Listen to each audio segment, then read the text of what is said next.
Hello అండి అందరికీ, నేను మీ శిరీష. ఈరోజైతే మా బాబు కోసం నేనైతే హెల్తీగా ప్రిపేర్ చేసుకుంటున్నాను. ఇదైతే 11 మంత్స్లో పెడుతున్నాను. నేనైతే బ్రౌన్ రైస్, మా ఇంట్లో నేనైతే యూజ్ చేసేది బ్రౌన్ రైసే అండి. వైట్ రైస్ అయినా పర్వాలేదు. తర్వాత బొంబాయి రవ్వ, తర్వాత క్యారెట్, ఆలుగడ్డ తురిమేసుకొని పెట్టేసుకోవాలండి. నేనైతే 1 వీక్ దాకా స్టోర్ చేసుకుంటాను.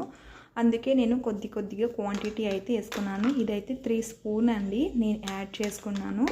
ఇదైతే కొద్దిగా బ్రౌన్ రైస్ని ఇప్పుడు కొద్దిగా వేయించుకోవాలన్నమాట. ఏడి మీద వేయించుకుంటేనే మంచిగా వస్తుంది. నేనైతే కొద్దిసేపు వేయించుకుంటున్నాను. ఇదైతే కలర్ చేంజ్ అయింది కదా, ఈ కలర్ చేంజ్ అయ్యేదాకా దీన్ని అయితే వేయించుకోవాలండి. తర్వాత అయితే పక్కన పెట్టేసుకొని ఇప్పుడైతే బొంబాయి రవ్వ కూడా వేసేసుకోవాలి. బొంబాయి రవ్వ కాకపోయినా మామూలు రవ్వ కూడా వేసుకోవచ్చు. నేనైతే బొంబాయి రవ్వ హెల్తీగా ఉంటుందని యాడ్ చేసుకుంటున్నాను. ఇది కూడా కలర్ చేంజ్ అవుతూ వస్తుంది, కనిపిస్తుంది కదా. ఇది కూడా మంచిగా వేడి మీద కొద్దిసేపు వేయించుకోవాలన్నమాట. దీన్ని కూడా పక్కన పెట్టేసుకోవాలి. మొత్తం చల్లారించుకున్న తర్వాతనే దీన్ని మిక్సీ పట్టేసుకోవాలండి. మిక్సీ పట్టడం వల్ల రవ్వ అనేది మంచిగా వస్తుంది. ఎందుకంటే నేను డైరెక్ట్గా పెట్టట్లేదు, ఇలా హెల్తీగా ఉంటుందని మిక్సీ పట్టేసుకొని వేస్తున్నాను.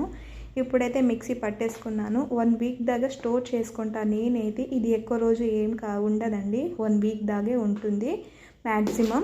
ఇప్పుడైతే కుక్ చేసుకుంటున్నాను. దీంట్లో నుంచి నేను 2 స్పూన్ అయితే పక్కన తీసేసుకుంటున్నాను. ఒక గాజు గ్లాస్లో వేసుకుంటాను. ఇప్పుడైతే కొద్దిగా నెయ్యి అయితే యాడ్ చేసుకోవాలి. అదే కళాయిలో నెయ్యి యాడ్ చేసుకున్న తర్వాత క్యారెట్ అండ్ ఆలుగడ్డ తురిమేసుకున్నాం కదా, ఇది మొత్తం 2 మంచిగా కుక్ చేసుకోవాలి. ఇదైతే కొద్దిసేపు కాదండి, చాలాసేపు కుక్ చేసుకోవాలి. ఎందుకంటే క్యారెట్ త్వరగా ఉడకవు అండ్ ఆలుగడ్డ కూడా త్వరగా ఉడకవు. కాబట్టి నేనైతే 1 గ్లాస్ వాటర్ అయితే యూజ్ చేస్తున్నాను. దీన్నైతే నేనైతే అర్ధ గంట కుక్ చేసుకున్నాను అన్నమాట. హాఫ్ అన్ అవర్ కుక్ చేసుకున్న తర్వాత నేనైతే 2 స్పూన్ అయితే యాడ్ చేసుకుంటున్నాను. దీన్ని కూడా 10 to 15 minutes కుక్ చేసుకోవాలండి. కుక్ చేసుకుంటేనే మంచిగా ఉంటుంది. రైస్ కాబట్టి కుక్ చేసుకోవాలి. దీన్ని కూడా బొంబాయి రవ్వ రైస్ కాబట్టి నేనైతే 15 minutes దాకా కుక్ చేసుకుంటున్నాను. దీన్ని మంచిగా కుక్ చేసుకోవాలండి. ఎందుకంటే హెల్తీగా ఉండాలంటే బేబీస్ అండ్ ఇవి మంచిగా కుక్ చేసుకున్న తర్వాతనే మా బాబుకి అయితే పెట్టేస్తాను. ఇదైతే మంచిగా ఉడికిపోయింది. దీన్ని అయితే మ్యాషర్స్ ఉంటే మ్యాష్తో చేసుకోండి. నేనైతే గంటతో మ్యాష్ చేసుకుంటానండి. తర్వాత మా బాబుకి అయితే పెట్టేస్తాను. ఎలాంటి షుగర్ కానీ సాల్ట్ అయితే అస్సలు యూజ్ చేసుకోకండి. సబ్స్క్రైబ్ చేసుకోండి.